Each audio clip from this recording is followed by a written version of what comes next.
Halo semuanya, kembali lagi bersama channel YouTube Yusrizal Bungi. Kali ini kita akan membahas hal yang baru loh. Saat ini dengan majunya teknologi, banyak makhluk yang dibuat dengan cara ilmiah. Para ilmuwan sudah menciptakan ratusan hewan persilangan dari berbagai jenis spesies yang berbeda. Makhluk ilmiah yang dibuat ini bukannya menakjubkan, tetapi malah menjadi menyeramkan. Kita tidak pernah membayangkan bagaimana bentuk yang dihasilkan oleh para ilmuwan tersebut. Kali ini kita akan mendiskusikan 5 hewan persilangan ilmuwan yang menakutkan. Ya, bagi yang belum subscribe channel YouTube ini, silahkan subscribe dan aktifkan tombol lonceng untuk pemberitahuan berita terbaru selanjutnya.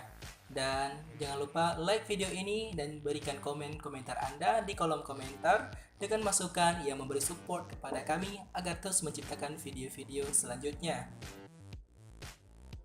Baiklah, nomor yang pertama, Vacanthimos. Vacanthimos adalah tikus laboratorium yang memiliki bagian tubuh yang tampak seperti telinga manusia pada tubuh bagian punggungnya. Telinga itu sebenarnya adalah struktur tulang rawan berbentuk telinga yang tumbuh dengan menyemai sel tulang rawan sapi ke dalam cetakan berbentuk telinga yang dapat terurai dan kemudian ditanam di bawah kulit tikus. Maka tulang rawan itu tumbuh dengan sendirinya. Dengan bentuk yang seperti itu, Vacanthimos terlihat menakutkan dan sangat aneh dengan bentuk tikus pada umumnya.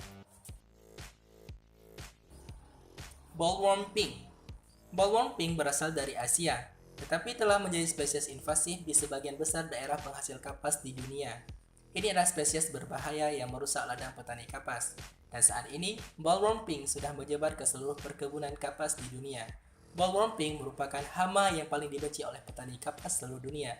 Dengan adanya bollworm pink, banyak kerugian yang ditimbulkan akibat menyebarnya virus yang disebabkan oleh bollworm pink terhadap tumbuhan kapas. Zombie dog. Zombie dog adalah istilah yang merujuk pada gigi kaninus peliharaan yang terinfeksi virus melalui metode sekundernya, yaitu menelan makanan atau organisme yang terinfeksi. Perlu dicatat bahwa mereka terpisah dari Cerberus, yang terakhir diciptakan khusus sebagai senjata bioorganik, sementara anjing zombie dipandang dan diperlaku sebagai efek samping yang tak diinginkan dari penyebaran virus. Dan dengan demikian diklasifikasikan sebagai mutan tidak teratur.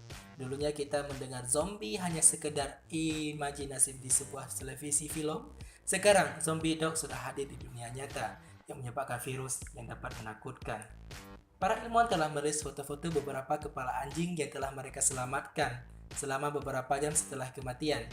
Itu juga disebut zombie dog experiment. Percobaan ini untuk mengetahui apakah manusia dapat dibangkitkan setelah kematian atau tidak. Ada-ada saja kan ilmuwan sekarang ini. Ayam tanpa bulu. Seorang ahli genetika Israel, Avigdor Shahaner, menghasilkan genetik ayam tidak berbulu pertama di dunia di Fakultas Genetika Rehovot Agronomy Institute di sebuah universitas dekat di Tel Aviv, Israel. Ayam dengan kulit telanjang diciptakan dengan perkawinan silang antara ayam broiler dengan spesies ayam yang memiliki leher tak berbulu. Ide di belakang pengembangan ayam telanjang ini bertujuan menghasilkan spesies ayam yang lebih efisien, yaitu ayam yang bisa bertahan di hidup di negara-negara beriklim panas. Dengan kata lain, ayam tak lagi butuh pendingin ruangan, yang akan menghemat biaya pemeliharaan ayam potong. Katak kaca. Katak kaca adalah katak dari keluarga amfibi Centrolenidae yang berasal dari ordo Anura. Sementara warna latar belakang umum kebanyakan katak kaca berwarna hijau limau. Kulit perut dan beberapa anggota keluarga transparan. The viscera internal termasuk jantung, hati, dan saluran pencernaan terlihat melalui kulit, maka nama umum diberikan kepada katak ini adalah katak tembus pandang. Katak kaca merupakan katak yang berukuran jenis kecil, berkisar antara 3 hingga 7, cm atau 1,2 hingga 3 inci.